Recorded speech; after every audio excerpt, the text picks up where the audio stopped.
to One Girl Evolution. But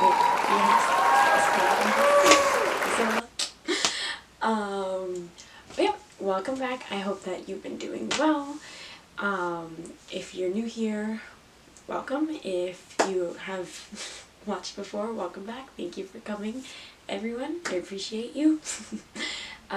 Today we're going to talk about luck and the boxes people put you in. And of course segments in between. But yeah, we'll get into it and I hope you enjoy. Sending you so much love and light. Okay, so being lucky. I don't think I, growing up, or most points in life, could be described as lucky. But that really bothered me. And not because I wasn't, but because I believed it in my brain.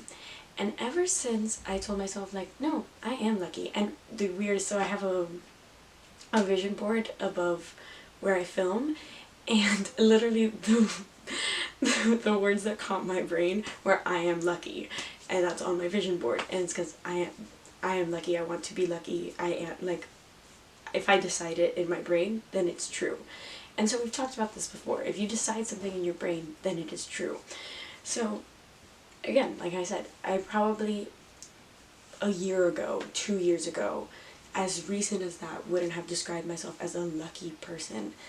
Today, I would describe myself as a lucky person in just the smallest ways, and that means that it can grow bigger and bigger and bigger, and luck can expand because the universe is abundant and ever expanding, so you can have whatever you want if you believe it. So yeah. I don't know how many other people can attest to this, but I feel like once you truly start thinking in a certain way and thinking, okay, this is what I believe on a day-to-day basis, I just started telling myself, I'm so lucky, this happened to me, and more things frequently. Benjamin came to say hello. I feel like the more I thought, I am lucky, and finding little things that kind of proved that to my brain, the more frequently I found luck to be on my side, or in my vicinity, or around my family. So basically, yeah, I just choose to believe in the more obviously positive mindsets. Doesn't mean that I don't ever feel unlucky or unfavored or whatever. That's normal. We're all human, and things can go south. But for the most part, if I choose to see every day the things that do work out for me, and that I continue to look for them and find ways, I don't know, just to believe that that's what's meant to be, I find it that more and more things work out in my favor. I don't lose hair on me. Take my advice if you will. If you won't, whatever you want to do. It's your life. But yeah, I just wanted to say how I never really thought about luck, or I would just see it being, for the most part, worked against me in my own little brain, that I had that belief from God knows what, right? And once I started to recognize that pattern and rewire it and tell myself no, I think I'm lucky. I'm not saying I'm the luckiest. I mean, I like to think I'm a very lucky girl.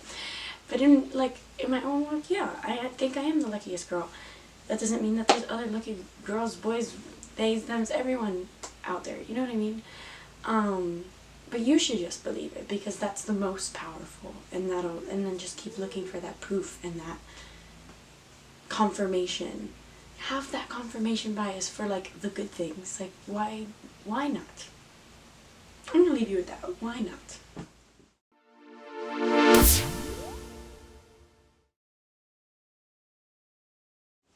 We have a new show. I don't know why I rolled like that. I have a new show for you, for everyone. It is so funny. It's very much like The Office vibes. It's not new, but I feel like it's very underrated and not talked about enough. But Abbott Elementary is so funny. I didn't know that the newest season had come out, or the second half of it had come out at the beginning of the year, so I had missed all these episodes, so I'm catching up right now to get up to date, and that show's so funny. It's a documentary parody style interview sitcom kind of thing. It's Quinta Brunson, love her, she's hilarious, and so many other people.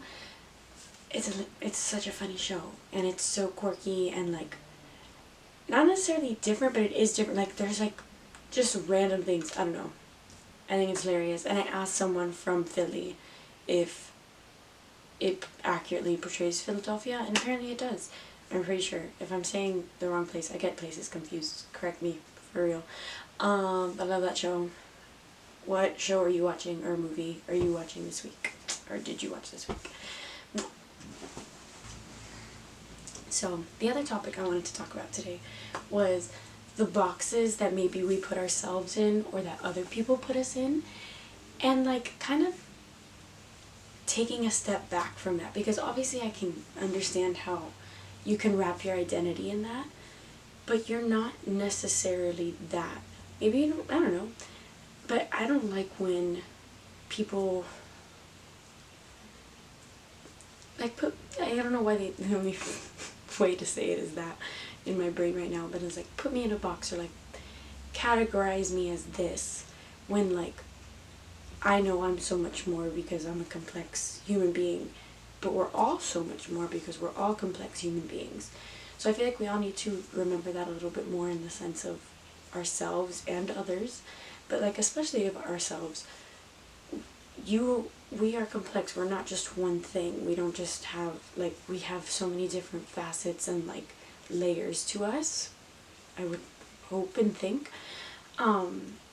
Whereas to put yourself into just these categories of I'm this, I'm that, and I'm that, like I'll give an example of like stereotypical, like a woman, like I don't know, like a mother, whatever her profession is, and like a sister or a wife, you know what I mean? Like she's also like my brain isn't wanting to give me any examples, but like she's also so many other things. So I'm sure she's funny and talented in whatever art you can think of, but like fully faceted, like has interests in maybe like old movies or rock music or just like all these different things. I feel like we all have these little niche interests and like goals, but then maybe we talk ourselves out of something because it's like that's not the box we've been put in, or that's not the path that you're supposed to take, kind of thing, you know what I mean? So don't restrict yourself because maybe you've been, a label's been placed on you, or you've placed a label on yourself and thought like I am this and that's all I can be. You can be anything you want to be. I said it on this first episode of this show that if you have something in your heart that is calling for you to do, I urge you to go and find that and like experience it and do whatever it is, if it is in your means, obviously, or work towards it and find a way to like get that for yourself, because if you're not, then who is? That's always where I boil down to. But yeah, I'm kind of tired and like annoyed even though I don't like to talk about things that annoy me too much on here. I like to keep it light and positive. But I'm annoyed of like these boxes that we all put ourselves in, or we put each other in, when really like we're all such fully complex like mysteries, and like you'll never truly know someone, and you'll continue to know more about them and learn different things about them, things you never knew or just like hadn't learned yet. And so I don't know, stay curious, stay expanding, stay growing, stay evolving. Yeah. Aww. We have a new crush of this week, and it is none other than Javier Bardem. First off, beautiful older man. Not to mention, seems so smart, so well spoken. If you caught his interview in Cannes Film Festival, I believe it was over the weekend, he had a lot of smart things to say. Yeah, just thought I'd give him a shout out, make him crush of the week. He plays King Triton in the Little Mermaid, the live action movie. He, obviously, like, the CGI is kind of creepy, but he's a good looking man. Seems like inside as well as out. So that's my crush of the week. Who is your crush of the week? I want to hear. I would say more Javier Bardem movies, but I don't really know anymore. I just know him. Pretty sure he's been with Penelope Cruz for like years, and I love Penelope Cruz. They were in a movie together, what is it? Vicky Cristina Barcelona? Something like that. I don't know. But he's been in a lot of things. And yeah, check him out. Check out his interviews in camps. Who's your crush of the week? More importantly.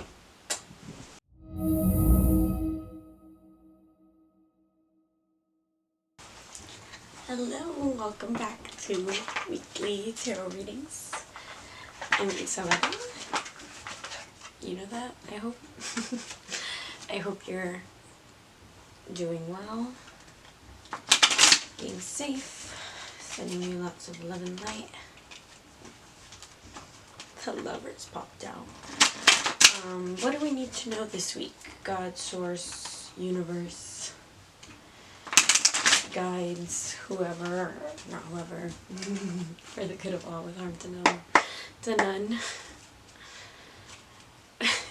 A little bit. I don't know. Ooh, that literally flew out. Not nervous, but I don't know. You feel a little new, I guess. A little wobbly. I don't know why. What else do we need to know? Is there anything else we need to hear this week? What's going on with the week? Okay, cool. Interesting. Let's see, anything else? This will be the last shuffle. Okay, great. Okay, interesting. Okay, so what flew out the first was the Ten of Cups. Also, sorry about the hair. We had to wash it. Then we had to film. But the Ten of Cups marks a time when you are completely satisfied with your life. Love, joy, happiness, and contentment are in the air. That's awesome. Okay, so then let's see. And it's the Five of Cups in reverse. So the Five of Cups represents loss and being unable to recognize the greatest that you still hold despite it. So I feel like maybe you went through some stuff, but you kept your head up, and you could still recognize the greatest that you held despite it. And that's why this this Ten of Cups, like, you feel so fulfilled with your love, joy, happiness. There's contentment in the air. You feel satisfied with your life. Let's see. The next card is the Devil. Or like, maybe you're feeling that kind of joy, but you still hold this sense of like remorse for something. But since it's in reverse, like, I don't know, I feel like you have gotten over that. But let's see what the Devil has to say. So it appears when addictions, fear, and powerlessness are present. The message of this card is that you hold power within you to overcome the challenges you currently face. Two people are pictured imprisoned, but their shackles are large enough for them to free themselves. So maybe you're imprisoning yourself with the past and something with, like, something that happened before this contentment. Let's see what the Eight of Cups here. Oh my god, okay, wait. That's actually kind of crazy. So the Eight of Cups represents a time when you must walk away from a situation that no longer serves you. So I feel like maybe you're thinking about something that has already passed, and you need to walk away from it. You need to let go and move on and, like, feel this contentment. And then this, Eight of Swords? Yeah. It's really weird. Oh my god, wait. Eight of Swords. This card appears to remind you that your own thoughts, beliefs, and choices are what is holding you back right now. You have the ability to release yourself from this entrapment. So that's the overall message of the reading.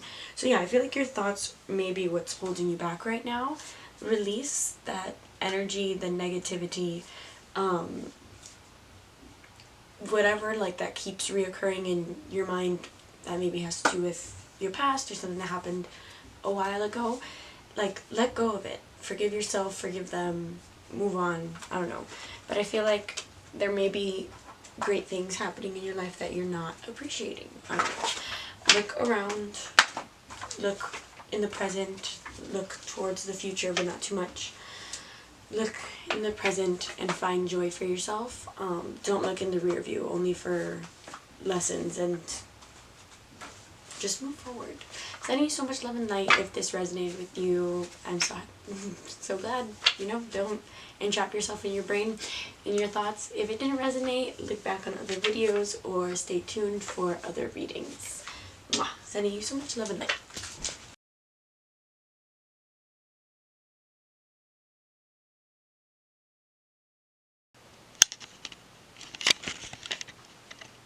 I should have put this on some shorts, whatever.